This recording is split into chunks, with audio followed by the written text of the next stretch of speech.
Yeah, chào mừng các bạn quay trở lại với Virus Reaction. Và các bạn chuẩn bị xem phần reaction của Binz và Dan, ca khúc Cho Mình Em. Hôm nay tớ sẽ post đâu đó khoảng 3 đến 4 video reaction, cho nên các bạn hãy đừng chần chờ gì, bấm ngay like. Và đặc biệt nhớ bấm đăng ký kênh và bấm chuông nhé, để đảm bảo rằng là mình không bị miss một cái video nào của Virus cả. Và Cho Mình Em, Binz, Dan, đây là một sự kết hợp mà có lẽ rằng là khủng khiếp. Đầu tiên là tớ sẽ phải trên đầu cái can nó nhỏ quá. Tớ sẽ phải nói một chút, đó là tớ rất thích cái sự kết hợp của những cái người nghệ sĩ ở trong ở với nhau. Và đây là sự kết hợp nó sẽ làm cho cái sự bùng nổ rất là lớn. Ví dụ như là khi Dan kết hợp với Binz thì nó không chỉ đơn thuần là 1 cộng 1 bằng 2 nữa, mà đôi khi 1 cộng 1 nó sẽ bằng 10. Tức là cái sự thu hút từ truyền thông và nhiều yếu tố khác.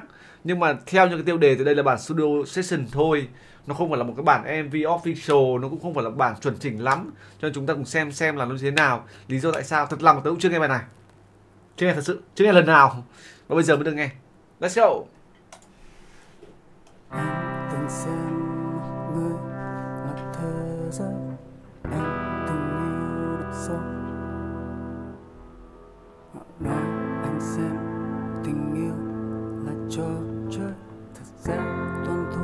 Thật ra tớ giải thích trước một chút cho bạn nào tò mò luôn, thì mấy cái này là mấy cái analog, mấy cái máy analog, dynamic, limiter, gain, nhiều thứ khác. Nhưng đại đa số nó gọi chung là analog, nó có thể chỉnh các cái tần số âm thanh dựa vào các cái luồng điện. Cái đấy thì nó có rất là dài hơi trong cái chuyện giới thiệu, nhưng mà tôi sẽ xem lại tại vì tớ hơi bất ngờ. Let's go. Em từng xem người là thế giới, em từng yêu được sâu. Họ nói anh xem tình yêu là trò chơi, thực ra tuân thủ cuộc thôi. Anh yêu em bao lâu, thực ra không cần thiết. Anh yêu em ra sao, người ta không cần biết. Anh yêu về mặt môi, yêu về tiếng cười, và yêu trong suy tư nhiều hơn trong ngoài viết. Để nói anh viết về em đi, anh không thể khéo miệng như MC. Phải xuất phát từ tim em biết đó. Bài hát này mở như lòng anh, vậy em cứ xem đi. Có những điều anh chỉ nói cho mình em nghe. Chuyện tình cảm đâu đơn giản chỉ để đem khoe. Tao thậm chí không thể nắm tay ở trên xe, vì nỗi đau của mình họ chỉ thích đem share. Có những đêm chỉ tiếng đàn căn phòng lạc thanh. Ồ, người ta sợ em tổn thương bên cạnh anh. Hy vọng trong lần yêu này anh sẽ không ngốc. Tất cả anh muốn làm là giữ cho em không khóc. Trời. Anh chọn đi, chọn lại, quần áo chỉ là tại vì em đây. Anh vẫn còn là cậu bé còn tò mò và ham học. Em là cả thế giới anh muốn tìm tòi ngang dọc. Ui, giọng đèn vào kìa. Anh chọn đi, chọn lại mùi hương nước hoa cho mình em đây.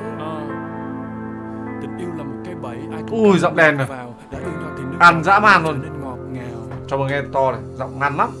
Tình ái là thứ gian nan như là đi tìm chậm bằng ngần ngại. Hành trình đi tìm tình yêu, anh nghĩ mình cần chậm rãi. Anh chẳng có gì để đổi, chắc anh không phải người lái buôn. Tình yêu của anh cũng khác, không được dập bằng những cái khuôn. Chúng ta sợ điều náo nhiệt nhưng cũng sợ niềm tịch liêu.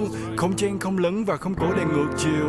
Yêu vốn là lấp đầy, không phải lấy thứ mình đang thiếu. Cơn hừng đông của tình bạn đừng là trạng vạng của tình yêu. Sau này chúng ta để ít bạn và nhiều bè. Em chắc cũng không muốn chơi vơi giữa chiều hè. Đoạn đường sau này chắc là nhiều lần sốc nảy. Anh bên em bên anh cùng chảy da và chóc vậy. Ném niềm đau lên trời cho nó hóa thành mưa bụi. Chỉ mong là sau thăng trầm trái tim này còn chưa nguội. Trao cho nhau tình nồng như là Tô Chấn Phong. Sống không có tình yêu như nhà không cửa, chỉ còn chơi chấn xong. Những ngày không lo lắng kẻ điện thoại cắm sạc chưa. Bên khung cửa sổ nhỏ lặng thinh ngồi ngắm hạt mưa. Bên nhau chậm rãi tới khi đầu tóc trắng mạc cưa. Có nhau vui như Tết, ngày nào cùng cắn hạt dưa và ngày nào cũng cắn hạt dưa. Anh chọn đi, chọn lại, quần áo chỉ là tại vì em đây. Anh vẫn còn là cậu bé còn tò mò và ham học. Em là cả thế giới anh muốn tìm tòi ngang dọc.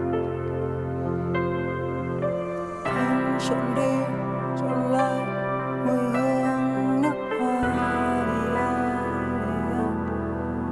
cho mình em đây.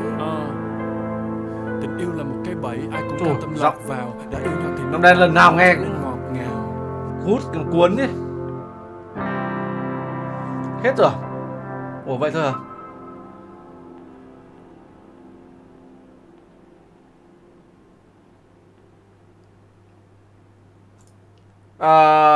Tớ có muốn đọc một vài cái bài báo về cái xuất phát điểm của sản phẩm này thì có vẻ như là một sự tình cờ trong việc mà đem qua studio của anh Binz chơi của mọi người thì khi tớ nghe xong thì có một vài yếu tố tớ cũng hơi bất ngờ một chút. Đầu tiên đó là tớ thích cái sự kết hợp, nhắc lại tớ rất thích cái sự kết hợp giữa hai người với nhau, đó là điểm đầu tiên. Thứ hai tớ phải nhắc lại một chút ở đây là bản studio session, chứ nó không phải là một cái bản được hoàn chỉnh một cách quá là chuẩn chỉnh. Tại sao tớ lại nói điều đó? Thì tớ có thể nói điều này ra, tớ nghĩ là sẽ có nhiều người phản đối cái ý nghĩ của tớ.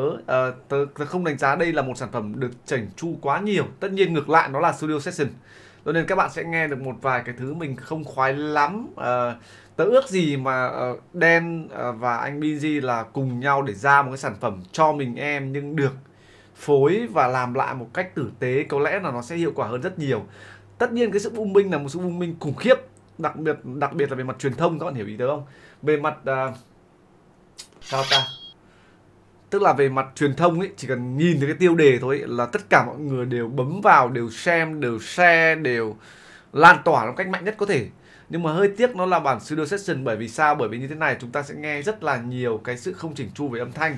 Tại sao tớ lại nói như vậy? Các bạn có thể chửi tớ, các bạn có thể nói tớ, các có thể sao ta có thể ném đá tớ, nhưng tớ phải nói ra những cái cảm nhận. Đầu tiên mọi người có thể nghe cái tiếng guitar mà nếu chỉnh analog thế này, thứ nhất là nó sẽ rất bị vang và cái tần số nó sẽ rất dễ bị đau đầu. Các bạn để ý nha, nếu mình không cắt góc chuẩn ấy, đây này, nó sẽ bị vang. Nhưng mà tiếng này cộng với tiếng đàn piano của anh Binz thu thẳng thì phải, hay là tiếng keyboard cũng không chỉnh được quá nhiều. Cả hai kèm với cái pedal nữa nó quá vang và echo delay nó quá nhiều, nó làm cho chép nó cao cực kỳ luôn. Cho mọi người xem thử nhá. Đến phần piano này. Bên không cửa sổ nhỏ làm Các bạn nghe cái nốt đánh bây giờ không? Ta ta, cái dB nó quá cực, nó làm hơi giật mình ấy. Tức là nó các cái phần tiếng âm thanh của cái studio nó không được chuẩn xác, tức là nó không được căn sao cho một cái sản phẩm chuẩn chỉnh. Đấy, ta nó nặng quá à. Tớ cảm nhận cái sự mộc mạc, cái sự đặc biệt ưu tú riêng. Tớ thích ở hai cái phần này, tớ thích verse của Dan rất là nhiều. Cái giọng của Dan lên vắt là chúng ta thấy là nó sao ta, dùng cái từ này nó hơi quá đáng nhưng mà đúng là phải nên dùng từ thế thật. Tức là giọng Dan lên phát là tớ thấy hít luôn, nó cuốn và nó hút thực sự luôn. Lâu lắm không nghe Dan với những, đúng là Dan rất hợp với cái dạng beat instrumental liên quan đến nhạc cụ gỗ hoặc là đơn sơ như thế này thôi. Các bạn nghe phần của anh Binz thì cái vocal bé quá, tớ nghe không có rõ nhiều, tức là vẫn rõ nhưng mà nó không được nổi bật. Vì nỗi đau của mình họ Đây đến phần này còn đỡ này, đoạn đầu này. nhiều hơn trong ngoài đời. Thật ra toàn thua cuộc thôi. Anh yêu em bao lâu, thật ra không cần thiết. Anh yêu em ra sao, người ta không cần biết. Cái các bạn để ý thêm một chút là cái phần chỉ số tần số cái giọng của anh Binz với cả cái tiếng guitar chỉnh analog thì nó hơi xem nhau, cho nên là chúng ta nghe nó sẽ không có sự nổi bật. Trong khi giọng của Dan thì trầm hơn, dày hơn, và điều mà làm rất thích. Anh yêu về mắt môi, yêu về tiếng cười và yêu trong suy tư nhiều hơn trong ngoài viết. Đang nói em viết về em đi, anh không thể khéo miệng như MC, phải xuất phát từ tim. Nhưng mà đúng là có giọng anh Binz và Dan vào, nó làm một cái sản phẩm nó đa nhiệm, nó thú vị hơn hẳn. Và đó là những cái sản phẩm mà hiếm khi lắm chúng ta được nghe. Mặc dù rất tiếc nó chỉ là studio session, giá như nó là một cái sản phẩm official MV hoặc là được chỉnh chu lại thì tuyệt vời biết mấy. Em biết đó, bài hát này mở. Tớ nghĩ là với cái sự ủng hộ của mọi người như thế này, tớ hy vọng là anh Dan và anh Binz và Dan sẽ ra được cái sản phẩm full thì nghe chắc là sẽ tuyệt vời lắm này. Như lòng anh vậy em cứ xem đi, có những điều anh chỉ nói cho mình em nghe. Chuyện tình cảm đâu đơn giản chỉ để đem khoe, tao thậm chí không thể nắm tay ở trên xe. Đây chính là cái kiểu vibe nhạc mà anh Binz rất là thích đây. Chúng ta hay thấy anh ấy cầm guitar, anh tự hát và tự đánh một mình, thì đây là kiểu vibe anh rất là thích. Nó hòa niệm, nó cổ retro, một chút rap với những điều mộc mạc. Vì nỗi đau của mình họ chỉ thích đem share, có những đêm chỉ tiếng đàn căn phòng lạc thanh. Ồ người ta sợ em tổn thương bên cạnh anh, hy vọng trong lần yêu này anh sẽ không ngốc. Tất cả anh muốn làm là giúp cho em không. Anh chọn đi, chọn lại quần áo chỉ là tại vì em đấy. Anh vẫn còn là cậu bé còn tò mò và ham học. Em là cả thế giới anh. Cái tiếng thỉnh thoảng có một cái tiếng bấm cái đàn phím đàn nó nặng quá, tớ bị giật mình. Anh vẫn còn là cậu bé còn tò mò và Đấy, các bạn nghe là chữ tí. Tại vì em đấy. Anh vẫn còn là cậu bé còn tò mò và ham học. Em là cả thế giới anh muốn tìm tòi ngang dọc. Anh chọn đi, chọn lại mùi hương nước hoa. Các bạn không? Cái phần vang hay intro nó vang quá, là lọc phí quá. Bài nào mà làm thực tế chắc hay lắm này. Cho mình em đấy. Tình yêu là một cái bẫy ai cũng cam tâm lọt.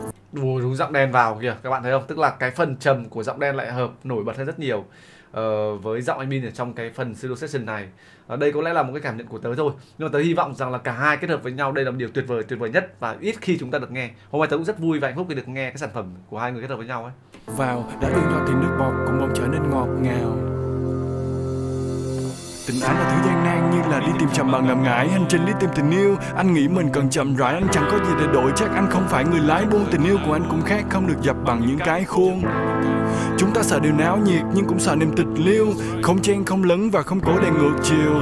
Yêu vốn là lấp đầy, không phải lấy thứ mình đang thiếu. Cơn hừng đông của tình bạn đừng là trạng vàng của tình yêu.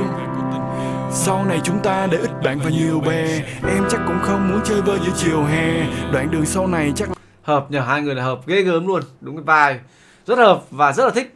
Tớ nghĩ rằng là trong một cái những gì chúng ta cảm nhận, một sự kết hợp này nó đã đem cho chúng ta một cái cửa mở mới rồi. Tớ hy vọng là rất có nhiều đối tác cũng như là các ca sĩ kết hợp với nhau, đặc biệt là cái sự mở ra của Space Speaker với những sản phẩm như này tớ rất là thích. Biết đâu đó một ngày nào đó lại kết hợp giữa Space Speaker và Sơn Tùng, biết đâu đó họ là kết hợp với cả các cái ca sĩ khác như là ví dụ Sơn Tùng này, ví dụ kết hợp với Hoàng Thùy Linh này, ví dụ như kết hợp với nhiều người khác, Min này hoặc nhiều khác, thì tớ nghĩ là nó sẽ còn thú vị hơn nữa, nó còn đặc biệt hơn nữa. Cái việc collab với nhau là việc luôn luôn nên làm vì chúng ta là người hưởng lợi nhất. Và nhắc lại những trải nghiệm của tớ và những kiến thức của tớ nó chỉ nằm trong gói gọn cảm nhận riêng của tớ thôi. Nhưng bởi vì đây là bản studio session cho nên chúng ta cũng không yêu đầu cao quá. Nhưng những cái hy vọng là những cái cảm trải nghiệm của tớ giúp cho sản phẩm ra official, và tớ hy vọng sự ủng hộ nhiệt tình của mọi người sẽ làm cho suy nghĩ của anh Beans và Đen quyết định ra một sản phẩm chính thức. Lúc đó thì về âm thanh, về DB, về tất cả mọi thứ nó sẽ được cân chỉnh chuẩn mực. Thì lúc đấy nó sẽ hay tuyệt đối. Cảm ơn rất nhiều đã theo dõi phần reaction của Virus nhé. À mà đừng quên bấm vào đăng ký kênh Virus Reaction này và bấm vào like, comment và chia sẻ video nhé, và nhớ bấm vào chuông để không miss một cái video nào.